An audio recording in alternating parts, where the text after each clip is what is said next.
എടീ അക്ഷയയിൽ എന്തുമാത്രം പണി കിടക്കുന്നത്. ഇതിന്റെ ഇടയ്ക്ക് നീ എന്നെ ഈ കാട്ടി വിളിച്ചോണ്ട് വന്നിട്ട് ഇവിടെ വെച്ച് ആധാർ ചെയ്യണമെന്ന് പറയാൻ എന്തൊരു കാര്യമാണ്. ഇതൊക്കെ കടയിൽ വന്ന് ചെയ്തുകൂടെ? കടയിലും നാട്ടിലും ഒന്നും വെച്ച് ചെയ്യാൻ പറ്റത്തില്ല. അതെന്താ?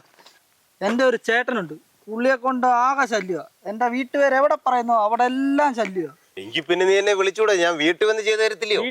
വീട്ടിൽ ഇതിലേറെ പ്രശ്നമാണ്. അതെന്താ? എൻ്റെ ഭാര്യ എന്നെ കാണുമ്പോഴേ ഫീലിങ്സാ. എന്ത് ഫീലിങ്സ്? നീ പേര് പറ. മനസ്സിലായില്ല. പുഷ്പരാജ്. Super super super. ആ വീട്ടുപേര് പറ. മുല്ലശ്ശേരിയിൽ. ഈ ശല്യം ഇവിടെ വന്നു. ശല്യോ സാറേ? അയ്യേ പുഷ്പ, നീടാ? ഞാൻ അക്ഷയ. അക്ഷയ നോക്കിയിരിക്കുവായിരുന്നു കുറെ നാളെ. നിനക്ക് അക്ഷയ വരുമ്പോ ജാടം വില ഇല്ലയോ? കോപ്പി എടുത്ത് തന്നില്ലേ, പിന്നെന്തിനു കുത്തിയിരിക്കുക? അമ്മച്ചി പോയിട്ട് നാളെ വാ. ഞാൻ പറഞ്ഞില്ലേ എനിക്കിവിടെ പിടിപ്പത് പണിയുണ്ട്. നീ എന്താണ് പറഞ്ഞേ?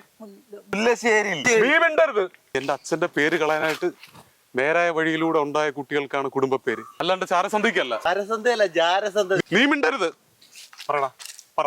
ആ പറ. വെറുതെ എന്റെ അച്ഛന്റെ പേര് കളയാനായിട്ട്. എന്റെ അച്ഛനാ. എന്റെ അച്ഛനാ. എന്റെ അച്ഛൻ. എന്റെ അച്ഛൻ. എന്റെ അച്ഛൻ. എന്റെ അച്ഛൻ. പുഷ്പയുടെ അച്ഛൻ. എന്റെ അച്ഛൻ. എന്റെ അച്ഛൻ. എന്റെ അച്ഛൻ. പിള്ളേരെ ഉണ്ടാക്കിയിട്ട് പാട് നോക്കും. എനിക്ക് അക്ഷയ പിടിപ്പത് പണിയുണ്ട്.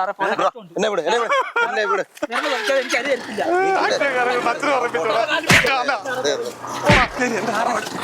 ഓർമ്മിപ്പിച്ചോളാം. ആർക്കും കൊടുക്കത്തില്ല. മുല്ലശ്ശേരി ആധാറും പോയി. ശ്രീവല്ലി ഇനി എന്നെ വീട്ടിലും കേട്ടത്തില്ലല്ലോ. പുഷ്പ